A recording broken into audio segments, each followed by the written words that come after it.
Okay, students, so let's look at this question. In the enzyme which catalyzes the breakdown of H2O2, H2 and O2, the prosthetic group is. Now, concept आपको पता होना चाहिए कि H2O2 is a harmful chemical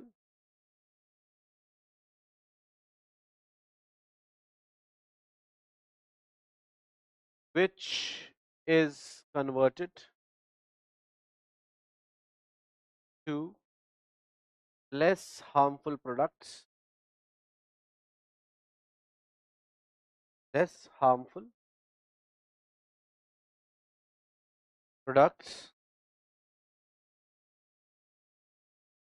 by enzymes, catalysis and peroxidase.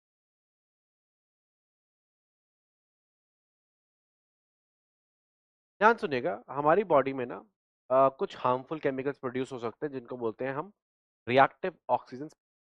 ये reactive oxygen species sales को नुकसान पहुंचाते हैं, उनका डिग्रेडेशन कॉज करते हैं। Hydrogen peroxide H2O2 is one of the very important source of reactive oxygen species.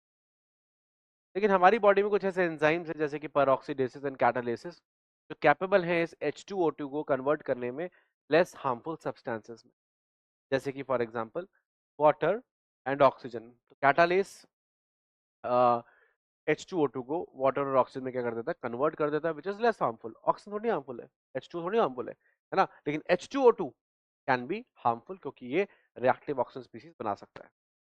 तो अगर आपको पता लग गया कि ये जो रिएक्शन है, आपको बस इतना जानना है कि ये जो रिएक्शन है ये करने वाला एंजाइम कौन सा है, या तो कैटालेस है, ऑफकोर्स कैटालेस होता है, या हम पेरोक्सीडेज का नाम भी ले सकते हैं ना। अब एनसीईआरटी में बायोमोलिक्यूल्स वाले चैप्टर में साफ साफ दे रखा है कि कैटालिसिस और पेरोक्सीडेसिस में जो एंजाइम्स हैं, ये एंजाइम्स हैं, these are the enzymes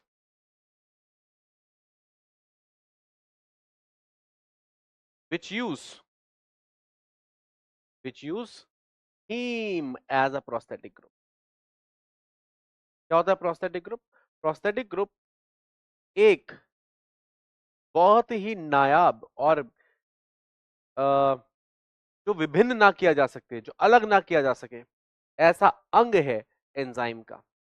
integrate part है एंजाइम का जो फंक्शन में काम करता है, जिसको अगर आप हटा दें तो उसके बिना एंजाइम को इमेजिन नहीं किया जा सकता। It's a very integral, very important part of the enzyme.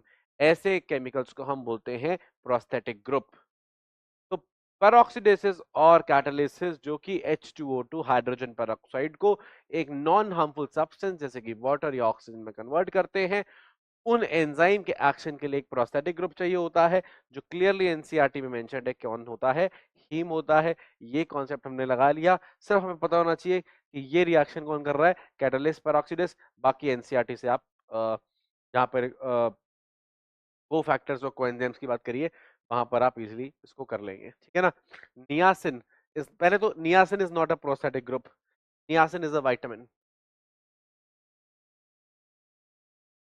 Nicotinamide adenine dinucleotide, this is a coenzyme.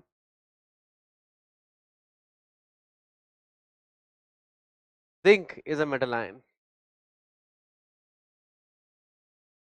whereas heme is a prosthetic group. ऐसे भी आंसर कर सकते थे आप, अगर आपको नहीं भी पता था ना तो भी आप आंसर कर सकते थे, अगर आपको ये पता होता कि कैटेगरी इसकी। नियासिन इज अ विटामिन जो कि कोएंजाइम निकोटिनामाइड एडेनाइन डाइन्यूक्लियोटाइड के साथ एसोसिएट होता है, ठीक है ना, और फिर एंजाइम को हेल्प करता है, जैसे कि निकोटिनामाइड एडेनाइन डाइन्यूक्लियोटाइड डिहाइड्रोजनेज, जिसको आप बोलते हैं एनएडी डिहाइड्रोजनेज। सुनिए, एनएडी डिहाइड्रोजनेज में एनएडी एक कोएंजाइम है, ठीक है ना। तो एनएडी डिहाइड्रोजनेज का कौन कोएंजाइम है? एनएडी। उस एनएडी में कौन सा विटामिन है? नियासिन है या निकोटिनिक एसिड है, ठीक है ना। तो this is a vitamin, this is a coenzyme, zinc is a metal ion, ठीक है ना, whereas heme is a prosthetic group, ठीक है। क्लियर है पॉइंट? कैटालिसिस एंड पेरोक्सीडेज ये वही हीम है जो आपको हेमोग्लोबिन में मिलेगा। ऑफ कोर्स वहां भी इसको हम प्रोस्थेटिक ग्रुप ही बोलेंगे क्योंकि प्रोस्थेटिक ग्रुप की जो डेफिनेशन है वो एंजाइम तक लिमिटेड नहीं है। अगर कोई कॉम्प्लेक्स प्रोटीन है, उसमें भी प्रोस्टेटिक ग्रुप हो सकता है। जैसे कि हीमोग्लोबिन में से अगर आप हीम निकाल लोगे तो फिर बचा कुचा हीमोग्लोबिन का कोई मतलब नहीं रह जाएगा।